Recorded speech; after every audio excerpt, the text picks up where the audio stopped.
యేసుక్రీస్తు నామములో మీ అందరికీ హృదయపూర్వకమైన వందనాలు.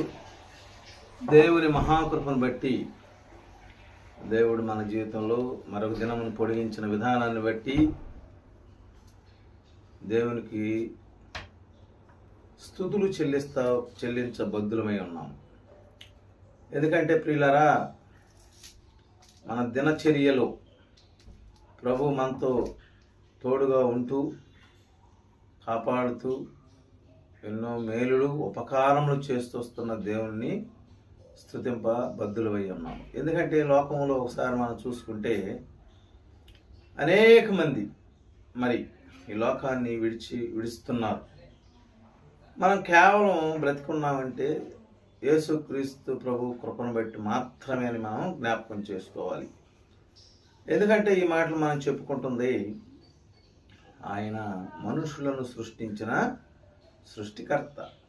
మనం కూర్చుండటయు లేచుటయు కదా, పడుకుండటయు సమస్త మెరిగిన దేవుడు. కాబట్టి ఆయన కాపుదల భద్రత మరి మనకి దినదినము జరుగుతున్నది. అలాగే ఆయన అన్నాడు వాక్యంలో, బాల్య దినము నుండి ముదురు వచ్చే వరకు ఎత్తుకు మోయేవాడు నేనే అని మరి బైబిల్ గ్రంథంలో సెలవిస్తున్నాడు. పిల్లరా, మనం దేవుని వాక్యంలోనికి ప్రార్థన చేసుకుని ముందుకెళ్దాం. మనం ప్రార్థన చేసుకుందాం. తలలో ఉంచినట్లయితే. ప్రేమ కలిగిన ప్రియ పరలోకపు తండ్రి, పరిశుద్ధుడు పరిశుద్ధుడు అని స్తుతింపబడుచు కొనియాడబడుచున్నటువంటి మా ప్రభువా, నీ ఘనమైన నామమును బట్టి నిన్ను మేము స్తుతిస్తున్నాం తండ్రి. ఇదిగో ప్రభా, మృతుడు వైతివి కానీ ఇదిగో యుగ యుగములు నాయన ఆ యొక్క మరణం మీద విజయమును కలగజేసి తండ్రి కుడిపార్శ్వమున ఆసీనుడివై మా కొరకు విజ్ఞాపన చేస్తున్నందుకు నిన్ను స్తుతిస్తున్నాను తండ్రి. ప్రభా, ఈ సమయాన్ని మాకు ఇచ్చినందుకు కృతజ్ఞతలు ప్రభువా. ప్రభా, ఇదిగో నీ వాక్యము ద్వారాను మాట్లాడే దేవుడు కనుక రెండంచులు కలిగినటువంటి వాక్యము ద్వారా మా అందరితో మాట్లాడి మహిమ ఘనత నువ్వే పొందమని ఈ సమయాన్ని నీ చేతులకు అప్పచెప్పుకుంటుండగా ఆది నుండి అంతవరకు అధ్యక్ష వహించి మహిం పొందమని మా విమోచకుడు ప్రాణప్రియుడు త్వరలో రానయ్యున్న యేసుక్రీస్తు ప్రభునామంలో చేరి ప్రార్థించి వేడుకుంటున్నాము తండ్రి. ఆమేన్. క్రీస్తునందు ప్రియులారా, మరి ప్రభు కృపా కనికరమును బట్టి మరి దినమున మనం లేఖన భాగంలోనికి వెళదాము.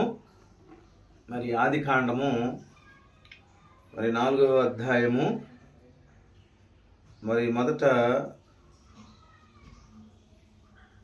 7 వచనాలు చదువుకుందాం. ఆది కాండము 4వ అధ్యాయము మొదటి 7 వచనాలు చదువుకుందాం. ఆదాము తన భార్య అయిన అవ్వను కూడినప్పుడు ఆమె గర్భవతి అయి కయ్యూని కని, యెహోవా దయవలన నేను ఒక మనుషుని సంపాదించుకొని ఉన్నానని. తరువాత ఆమె అతని తమ్ముడుగు ఏబేలును కనెను. ఏబేలు గొర్రెల కాపరి, కయ్యూను భూమిని సేద్యపరచువాడు. కొంతకాలమైన తర్వాత కయ్యూను పొలము పంటలు కొంత యెహోవాకు అర్పణగా తెచ్చాను.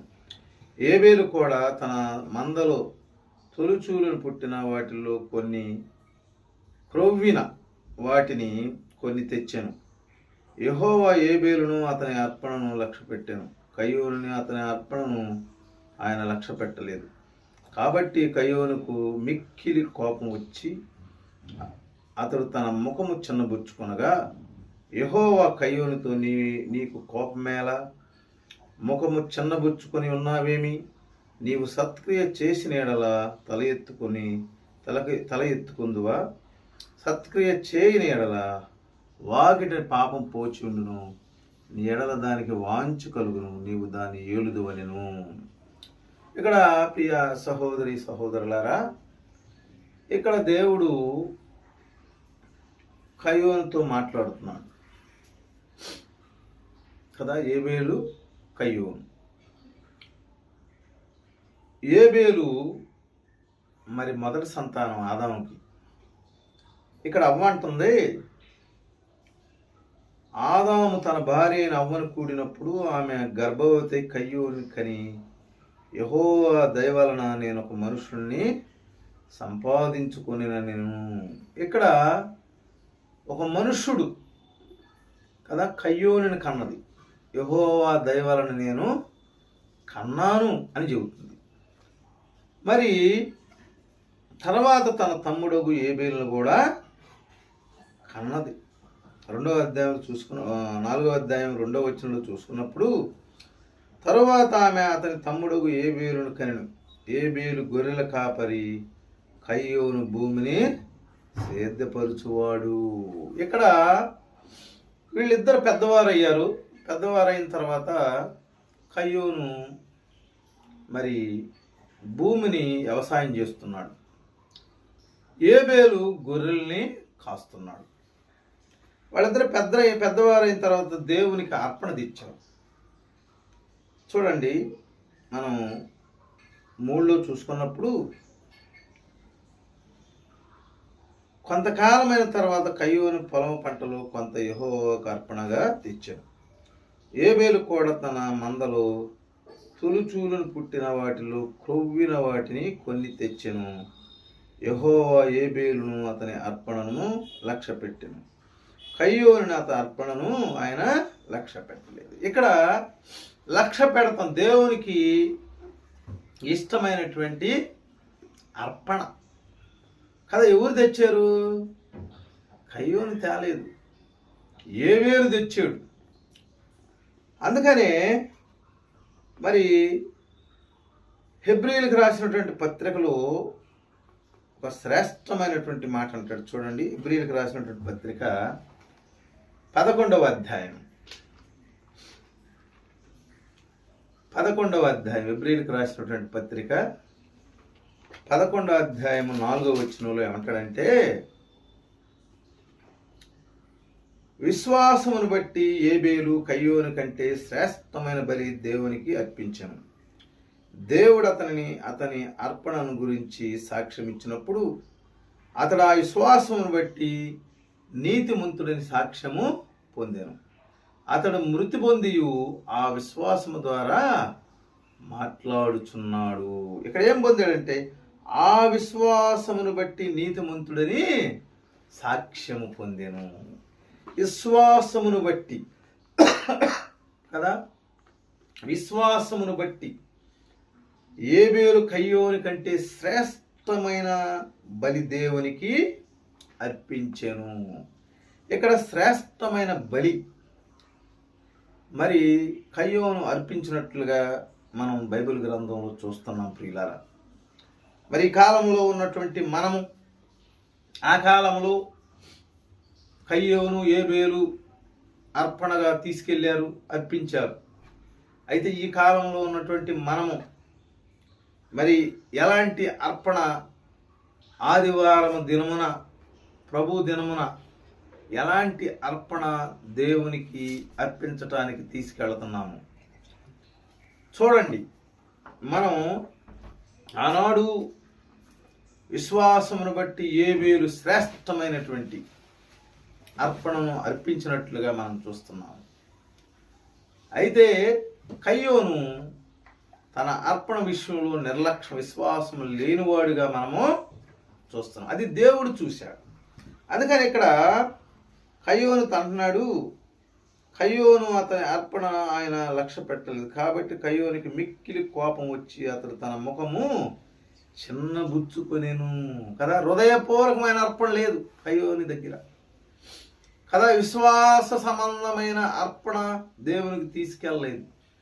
ఏందిలే ఏమిలే, తీసుకెళ్తే ఎంత, తీసుకెళ్ళకపోతే ఎంత అన్నట్లుగా కదా, నిర్లక్ష్యముగా దేవునికి హృదయపూర్వకంగా కాకుండా, విశ్వాసముతో కాకుండా కదా కయ్యోను అర్పణ తీసుకెళ్ళినట్లుగా. అందుకని దేవుడు ఆ అర్పణను లక్ష్య పెట్టలేదు. ఏబేలు అతను లక్ష్య పెట్టాడు అర్పణం, ఏబేలు అర్పణం. అందుకనే మరి హెబ్రీయులకు రాసినటువంటి పత్రికలో ఏబేలు గురించి రాయబడింది. విశ్వాసమును బట్టి ఏబేలు కయ్యోను కంటే శ్రేష్టమైన బలి దేవునికి అర్పించెను. శ్రేష్టమైన బలి విశ్వాసమును బట్టి. ప్రియా సహోదర సహోదరులారా, మరి ఈ కాలంలో ఉన్నటువంటి మనము మరి దేవుని యొద్దకు ఆదివారమున ఆరాధనకు వెళుతున్న మనము ఎలాంటి అర్పణ అర్పిస్తున్నాము. అందుకని మొదటి కొరింథీయులకు రాసినటువంటి పత్రిక 11వ అధ్యాయము, కొరింథీయులకు రాసినటువంటి మొదటి పత్రిక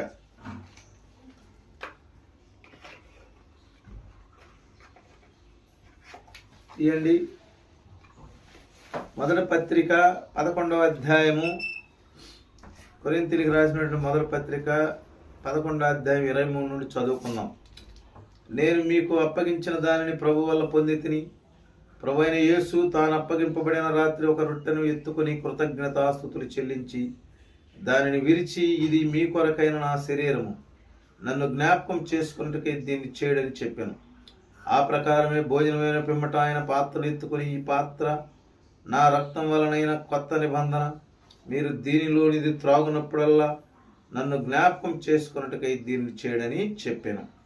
మీరు ఈ రొట్టెను తిని ఈ పాత్రలోని త్రాగునప్పుడల్లా ప్రభు వచ్చు వరకు ఆయన మరణమును ప్రచురించుదురు. కాబట్టి ఎవడు అయోగ్యముగా ప్రభు యొక్క రొట్టెను తినును లేక ఆయన పాత్రలోని త్రాగును, వాడు ప్రభు యొక్క శరీరమును గురించి రక్తమును గురించి అపరాధగును. కాబట్టి ప్రతి మనుషుడును తనను తాను పరీక్షించుకొనవలెను. అలాగు చేసి ఆ రొట్టె తిని ఆ పాత్రలను త్రాగవలెను. ప్రభు శరీరమని యోచింపక తిని త్రాగువాడు తనకు శిక్షావిధి కలుగుటకి తిని త్రాగుతున్నాడు. ఇందువల్లనే మీలో అనేకులు బలహీనులు, రోగులై ఉన్నారు, చాలామంది నిద్రించుచున్నారు. అయితే మనల్ని మనమే విమర్శించుకుని నీడల తీర్పు పొందకపోదుము.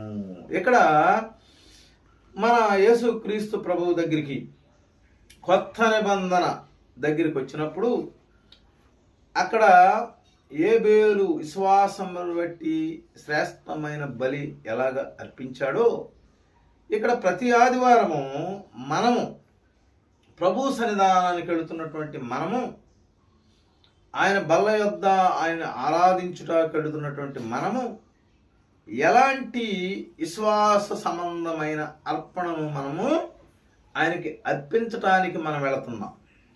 ఆయన ఏమన్నాడంటే, ఎక్కడిద్దరు ముగ్గురు కూడి నా నామను కూడి ఉందరో అక్కడ నేను ఉంటానని సెలవిచ్చాడు. అక్కడ ప్రభు బల్ల యొద్ద మనం ఆరాధించేటప్పుడు, ఆయన బలలో చెయ్యి వేసేటప్పుడు, ఆయన శరీరానికి గుర్తుగా ఉన్నటువంటి రొట్టెలోను, ఆయన రక్తానికి సాదృశ్యంగా ఉన్నటువంటి ద్రాక్షారసములోను మనం చెయ్యి వేసేటప్పుడు మనం ఎలాగున్నాం కదా, అది దేవుడు చూస్తాడు. అక్కడ కయ్యోను ఎలాంటి అర్పణ తెచ్చాడో దేవుడు చూశాడు. ఏబేలు ఎలాంటి అర్పణ చేసి తెచ్చాడో దేవుడు చూశాడు. ఇక్కడ కూడా మనం ఆదివారము కదా, మరి సంఘముగా కూడి ఆయన ఆరాధిస్తున్నప్పుడు, ఆరాధించడానికి వెళ్ళినప్పుడు విశ్వాసులమైన మనము, దేవుని పిల్లలమైన మనము రక్షణ పొంది, మారు మనసు పొంది కదా, బాప్తిసము పొంది, కొత్తగా జన్మించి ఈ లోకములో మరి పాప సంబంధమైనటువంటి ప్రతిదానికి దూరంగా ఉంటూ యేసుక్రీస్తు బిడ్డలముగాను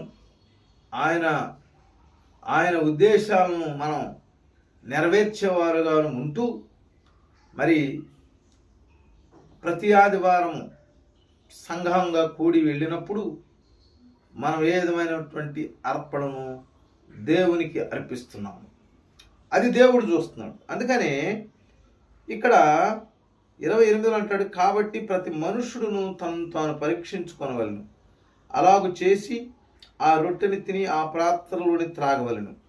ప్రభు శరీరమని వివేచింపక తిని త్రాగువాడు తనకు శిక్షావిధి కలుగుటకే తిని త్రాగుచున్నాడు. ఇందువల్లనే కదా ప్రభు శరీరమని యోచింపక తిని త్రాగువాడు, వివేచింపక తిని త్రాగువాడు కదా. మనం ఆయన శరీరానికి సాదృశ్యంగా ఉన్న రొట్టెలోను, ఆయన రక్తానికి సాదృశ్యంగా ఉన్నటువంటి ఆయన పాత్రలోను కదా చేయి వేసినప్పుడు మనము జాగ్రత్త వహించాలి. మన విశ్వాసము, మన భక్తిని దేవుడు చూస్తూ ఉంటాడు. ప్రియులారా, సహోదర సహోదరిలారా కదా, మన దేవుని మన హృదయాన్ని చూస్తున్నాడు. అక్కడ కయ్యోని హృదయాన్ని చూశాడు, ఏబేలు విశ్వాసాన్ని చూశాడు, కయ్యోని విశ్వాసం ఏబేలు విశ్వాసం ఎంత తేడాగా ఉన్నదో చూడండి. ఇద్దరు ఒక తల్లికి పుట్టినవారే, ఒక తండ్రికి పుట్టినవారే ఇద్దరు కదా, ఒక గర్భంలో నుండి వచ్చిన వాళ్ళే. అయితే కదా ఆదాము సంతానం, మొదటి సంతానమైన కయ్యోను మరి దేవునికి ఇష్టడుగా లేడు. రెండో సంతానమైనటువంటి ఏబేలు దేవునికి ఇష్టమైనటువంటి అర్పణ తేటం ద్వారా ఆ విశ్వాసమును కనపరుచుకున్నట్లుగా మనము చూస్తున్నాము. ఈ కాలంలో ఉన్నటువంటి మనము, విశ్వాసులమైన మనము, క్రైస్తవులమైన మనము కదా, నామకార్థ క్రైస్తవులుగా ఉండకూడదు. నామకార్థ క్రైస్తవులుగా ఉంటే దేవునికి నిజమైన అర్పణ తీసుకెళ్లేవారుగా ఉండం మనం కదా. విశ్వాసము ద్వారా కదా మనలో ఇంకా లోపాలు ఏమైనా ఉంటే ఇక్కడ ఏమంటున్నాడు, మొదటి కొరింథీయులకు రాసినటువంటి పత్రిక 11వ అధ్యాయము 30వ వచనం, ఇందువలనే 30వ అధ్యాయం అంటాడు, ఇందువలనే మీలో అనేకులు బలహీనులు, రోగులై ఉన్నారు, చాలా మంది నిద్రించుతున్నారు. అయితే మనమే విమర్శ చేసుకుని ఎడల తీర్పు పొందకపోదుము కదా. ఇక్కడ మనమే ఏం చేయాలి, విమర్శ చేసుకోవాలి. విమర్శ చేసుకున్నప్పుడు తీర్పు పొందకపోదుము. కాబట్టి ప్రియ సహోదర సహోదరులారా, మరి ఈ సమయంలో మనం ఆలోచించవలసింది ఏంటంటే, మనం ఏ విధమైనటువంటి ఆదివారమున విశ్వాసముతో హృదయపూర్వకమైన అర్పణలు దేవునికి తీసుకెళ్తున్నాము. మన వారమంతయు మన భక్తి ఎలా ఉన్నది, మన విశ్వాసం ఎలా ఉన్నది, మన క్రియలు ఎలా ఉన్నాయి, అది దేవుడు చూస్తాడు. ఈ వారమంతా కూడా మనం కాపాడుకొనుచు భక్తిలో, విశ్వాసములో మనం కాపాడుకొనుచు, మనము విశ్వాస సంబంధమైనటువంటి అర్పణను దేవునికి తీసుకెళ్ళి ఆయన శరీరానికి గుర్తుగా ఉన్నటువంటి రొట్టెలోను, ఆయన రక్తానికి సాదృశ్యంగా ఉన్నటువంటి ద్రాక్షారసంలో చేయవలసినటువంటి బాధ్యత మన మీద ఉన్నది. అది క్రైస్తవులు చేయవలసినటువంటి బాధ్యత. నామకార్థంగా ఉండేవాళ్ళు అది వేయకూడదు, బలలో చేయి వేయకూడదు. యేసుక్రీస్తు ప్రభు శరీరానికి గుర్తుకున్న రొట్టె తినకూడదు, ఆయన రక్తానికి సాదృశ్యంగా ఉన్నటువంటి ద్రాక్షారసం త్రాగకూడదు. ఇది మీరు జ్ఞాపకం చేసుకోవాల్సినటువంటి అవసరం ఉన్నది. ఎందుకంటే ఈ లోకంలో పాపంతో జీవించేవాళ్ళు, అపవిత్రంగా జీవించేవాళ్ళు, లేకుంటే వ్యభిచారులు, దొంగలు, మోసగాళ్ళు, అబద్ధికులు కదా, మరి నరహత్య చేయవారు, డ్రగ్స్ తీసుకునేవాళ్ళు, ఆషిక్కులు, పానపరాకులు, సిగరెట్లు, బీడీలు కదా, బ్రాందీ తాగేవాళ్ళు, వీళ్ళంతా మత్తు పదార్థం తినేవాళ్ళందరూ కూడా, తాగేవాళ్ళందరూ కూడా యేసుక్రీస్తు ప్రభు కదా శరీరానికి సాదృశ్యంగా ఉన్నటువంటి రొట్టెలోను, అలాగే రక్తానికి సాదృశ్యంగా ఉన్నటువంటి ద్రాక్షారసంలో చేయి వేయకూడదు. వీళ్ళందరూ కూడా వాళ్ళ క్రియలను మార్చుకోవాలి. సినిమాలు చూస్తాం, నాటికలు చూస్తాం కదా, లోక సంబంధమైనటువంటి చెడు వ్యసనాలకి బానిసలైన వారందరూ కూడా బయటికి రావాలి. వీళ్ళు నామకార్థులుగా ఉండి యేసుక్రీస్తు ప్రభు శరీరానికి సాదృశ్యంగా ఉన్న రొట్టెలోను, రక్తానికి సాదృశ్యంగా ఉన్నటువంటి ద్రాక్షారసంలో చెయ్యి వేయకూడదు. ఒకవేళ వేసారు అనుకోండి, కయ్యోను ఏ విధంగా తన అర్పణ తెచ్చినప్పుడు దేవునికి ఇష్టడుగా లేడో ఆ విధంగా మనం కూడా నామకార్థ క్రైస్తవులు కూడా ఉంటారు కదా. అది జ్ఞాపకం చేసుకోవాలి. మనము అది జ్ఞాపకం చేసుకుని ముందుకు వెళ్ళేవారుగా ఉండాలి. చర్చికి మనం ఆదివారం సన్నిధానానికి వెళుతున్నప్పుడు మన క్రియలను జాగ్రత్తగా చూసుకోవాలన్నదే మనం ఈ కయ్యోను ఏబేలు జరిగిన అర్పణల విషయంలో మనం జ్ఞాపకం చేసుకోవాలి. ప్రియులారా, ఈ సమయంలో మరి ఈ అర్పణల విషయంలో మరి మనం క్రమంగా ఉండాలని దేవుని చిత్తం, విశ్వాసం కలిగి ఉండాలని దేవుని ఉద్దేశం. కాబట్టి మనం వాక్యం తెలిసినటువంటి పిల్లలుగా మరి విశ్వాస సంబంధమైనటువంటి అర్పణలు దేవునికి అర్పిస్తాం. ఈ వాక్యం తెలియకుండా నామకార్థుగా క్రైస్తవులుగా ఉండేవాళ్ళు మాత్రం జాగ్రత్తగా ఉండాలి.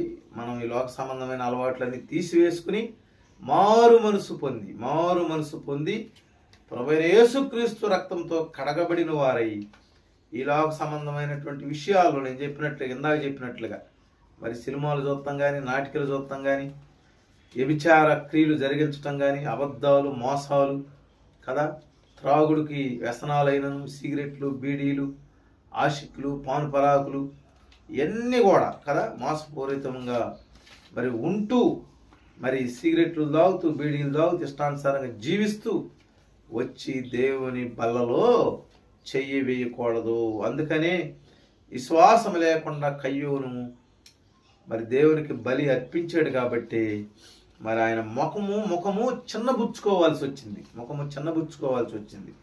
కాబట్టి మనం కూడా అలాంటి ముఖము చిన్నబుచ్చుకునే విధానంగా కాకుండా ఏబేలు శ్రేష్టమైన బలి, విశ్వాస సంబంధమైన బలి ఎలాగ అర్పించాడో అలాగ మనందరం కూడా అర్పించాలని ప్రభువు నామమున మిమ్మల్ని కోరటం జరిగింది.